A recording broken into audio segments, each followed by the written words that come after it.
franchement, l'école, c'est pas une business, ça rapporte aucun profit, voyons.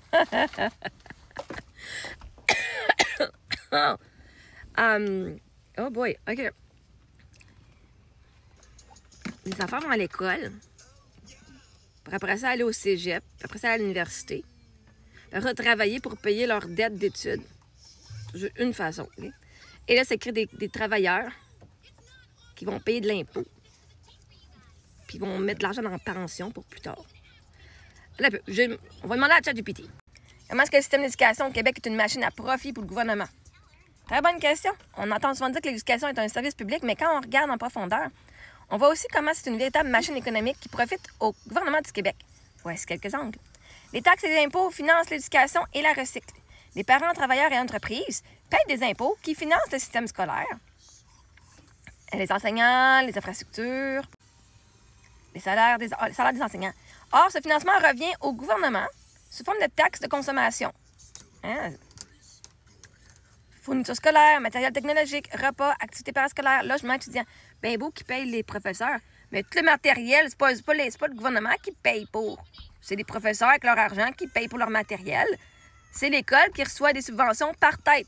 À telle date, là, on veut que tous les élèves soient là parce que telle date, c'est la journée qu'on compte les présences pour donner notre chiffre au gouvernement pour qu'on ait notre montant pour l'année.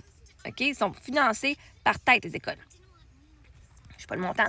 Mais bref, aussitôt que le monde déménage pour aller à l'école dans tel quartier, bien, l'impôt sur la maison, hein, les taxes de bienvenue, les taxes de maison, tout à chaque année. Là, toi, tu travailles, tu payes de l'impôt pour remettre dans le système scolaire. Tu achètes les livres d'école, bien, il fait de l'argent avec tout le matériel scolaire que tu achètes. C'est un circuit fermé. L'argent public subventionne un système qui force les familles à dépenser. T'es obligé. Tu viens à l'école au Québec, t'es obligé d'acheter tes crayons, tes papiers, tes livres, tes manuels. T'es obligé de faire les lunchs tous les jours, fait que t'es obligé d'aller à l'épicerie. Ce qui ramène des revenus au gouvernement à travers les taxes. La formation de futurs travailleurs imposables. Hein, l'école est structurée pour former des citoyens productifs qui vont plus tard générer des impôts et cotisations. TPS, TVQ, impôts sur le revenu, RRQ. Plus le système pousse les jeunes vers les études supérieures, plus le gouvernement s'assure d'avoir une main-d'œuvre spécialisée qui rapportera plus en impôts. Bref, l'école est un investissement de l'État pour garantir ses revenus futurs.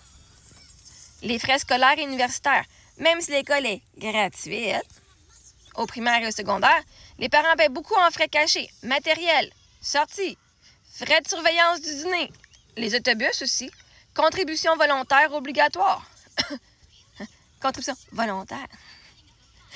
Toutes les fois que tu achètes une petite barre de chocolat pour encourager les enfants pour aller en voyage ou pour faire une activité, tu encourages.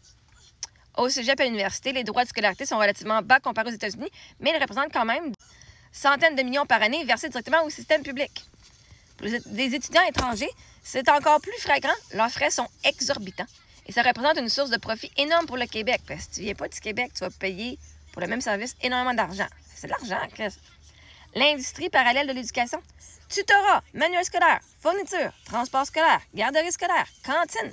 Toutes ces industries sont liées au système éducatif et taxées par le gouvernement. Chaque enfant scolarisé devient un consommateur captif d'un réseau de services autour de l'école. Le système d'endettement étudiant. À l'université, les prêts et bourses créent une dette publique et privée qui profite au gouvernement. Intérêt sur certains prêts et au système bancaire. C'est un moyen d'attacher les jeunes à l'État et au système fiscal car ils doivent travailler pour rembourser. Et après ça, en travaillant, ils vont payer de l'impôt. En résumé, le système d'éducation au Québec n'est pas seulement un service public, c'est aussi une machine économique où chaque élève représente à la fois un coût et un futur rendement pour le gouvernement. C'est un investissement rentable à long terme. C'est vrai. L'école, c'est pas une business, ça rapporte aucun profit. Toi, t'es pas capable d'ouvrir ton esprit plus grand que de l'école. Toutes les business qui profitent du système scolaire. Walmart fait combien d'argent par année? Les librairies font combien d'argent par année à la rentrée? Man, ils font des spéciaux.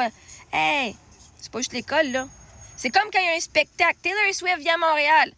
Ça bénéficie l'industrie de la restauration, l'industrie du tourisme, l'industrie des hôtels, l'industrie des magasins, toute la marchandise. Elle a fait de l'argent, mais tout autour d'elle. Si toi, t'arrives, tu fais un voyage, ton gaz, ta voiture, si tu as l'occasion de voiture ou ta voiture, en avion, si tu viens de loin, pour aller voir absolument ce spectacle-là. Il faut que tu manges, il faut que tu dormes.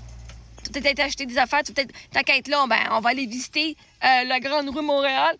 On va aller visiter le musée, tant qu'à être ici.